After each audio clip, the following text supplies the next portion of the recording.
तो यूपी की इंफॉर्मेशन तो है, कुछ रिपोर्ट्स भी हैं, कुछ चीज़ें भी हैं, लेकिन आसाम के बारे में ना कोई सिविल सोसाइटी मूवमेंट है, ना कोर्ट की तरफ से कोई बहुत पॉजिटिव रिस्पांस है। तमाम पिटिशंस आ रही हैं, जा रही हैं। सबको मालूम है कि जो थ्योरी चलाई गई है वो थ्योरी अभी यही है पूरे देश में कि अगर बंगाली बोलने वाला मुसलमान है तो वो बांग्लादेशी है, और अगर बंगाली बोलने वाला हिंदू है तो वो बंगाल का है, रहने वाला वेस्ट बंगाल का। तो ये सारे ओपन ट्रूथ्स हैं। इस पर मैं आपको ही आपके इलाके के डेटा बताऊं कि आपके यहाँ इतने इनकाउंटर हो गए, इतने मकान गिर गए, इतना डेमोलिशन हो गया, इतने लोग सिटीजनशिप से बाहर हो गए, 1 लाख से ज़्यादा केसेस फॉरेन ट्रिब्यूनल्स के पास में है, बॉर्डर पुलिस ने इतने लोगों को पकड़ा। आसाम की कॉम्प्लेक्स प्रॉब्लम है। मैं आपसे दरख्वास्त करूँगा कि आप लोगों ने अगर ये कॉन्फ्रेंस दिल्ली में करी है तो इसको थोड़ा सा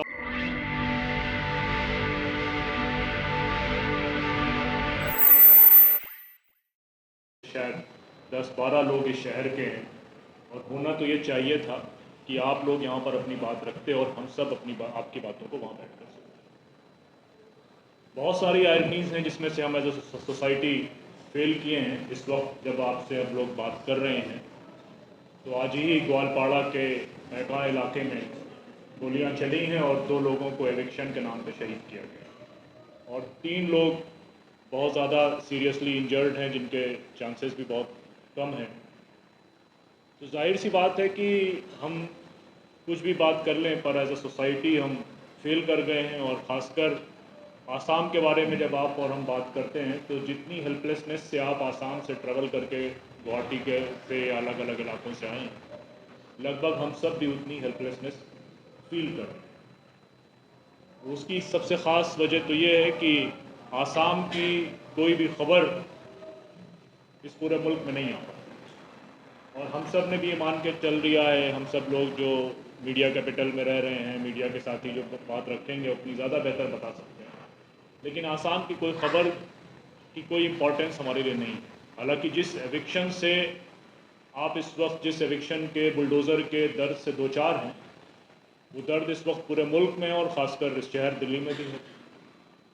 कई कॉलोनियाँ हैं जिनमें बुलडोज़र चल चुका है। एक कॉलोनी है जिसकी 9 दिनों से बिजली काटी जा चुकी है, पानी नहीं आ रहा है और उस पर बुलडोज़र लगे हुए हैं।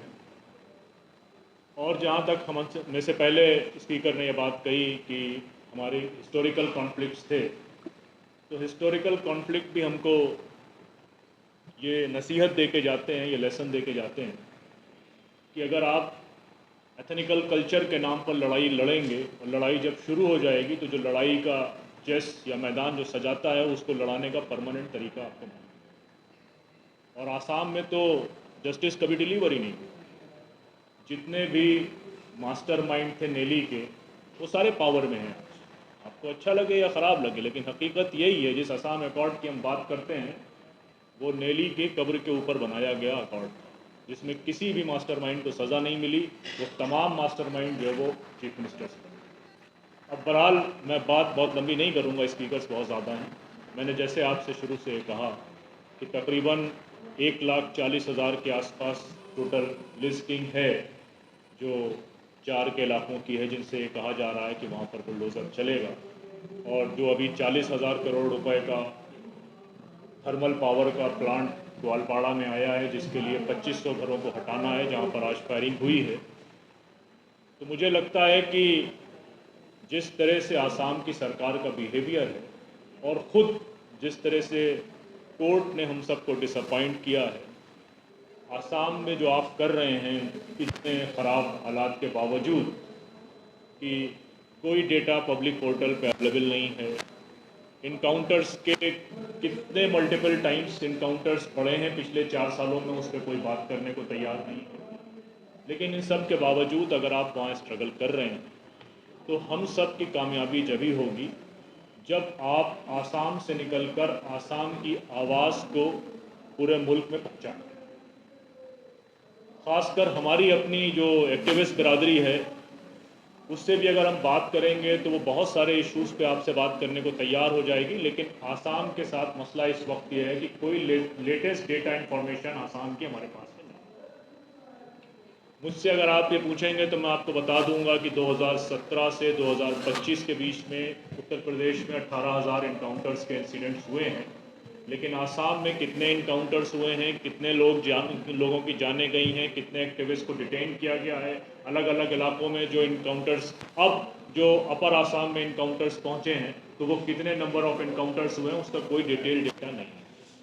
जो लोग डेटा का काम करते हैं उनको परेशान किया जाता है, टीमें दिल्ली से भी भेजने की कोशिश हुई लेकिन कोई इन्फॉर्मेशन प्रॉपर नहीं आता। मैं आप सबको अपने ऑर्गेनाइजेशन के बिहाफ पे, अपने दोस्तों के कलेक्टिव्स के बिहाफ पे इस बात के लिए बुलाता हूं कि आप आएँ, एक प्रोग्राम बनाएं।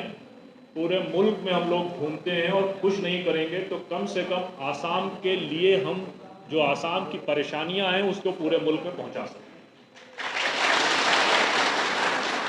आज जब हम आपसे बात कर रहे हैं तो हम ये बात कर रहे हैं कि 2 दिन पहले कर्नाटका के किसानों ने उनकी सरकार को झुका दिया और जो लैंड एक्विजिशन का बिल था वो कर्नाटका सरकार को वापस मिला और उसका सेलिब्रेशन पूरी सिविल सोसाइटी के पास कर रही है।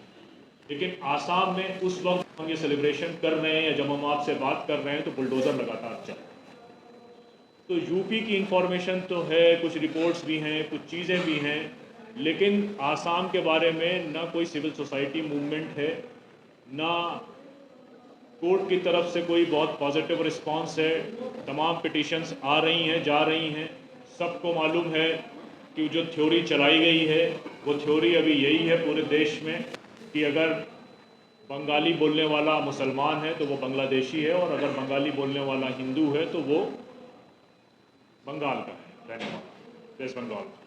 तो ये सारे ओपन ट्रूथ्स हैं। इस पर मैं आपको ही आपके इलाके के डेटा बताऊं कि आपके यहाँ इतने इनकाउंटर हो गए, इतने मकान गिर गए, इतना डेमोलिशन हो गया, इतने लोग सिटीजनशिप से बाहर हो गए, 1 लाख से ज़्यादा केसेस फॉरेन ट्रिब्यूनल्स के पास में है, बॉर्डर पुलिस ने इतने लोगों को पकड़ा। आसाम की कॉम्प्लेक्स प्रॉब्लम है। मैं आपसे दरख्वास्त करूँगा कि आप लोगों ने अगर ये कॉन्फ्रेंस दिल्ली में करी है तो इसको थोड़ा सा मोमेंटम के साथ हम ऐसा करने की कोशिश करें जिसमें दिल्ली के तमाम सिविल सोसाइटी और प्रेस और मीडिया को इंगेज करें।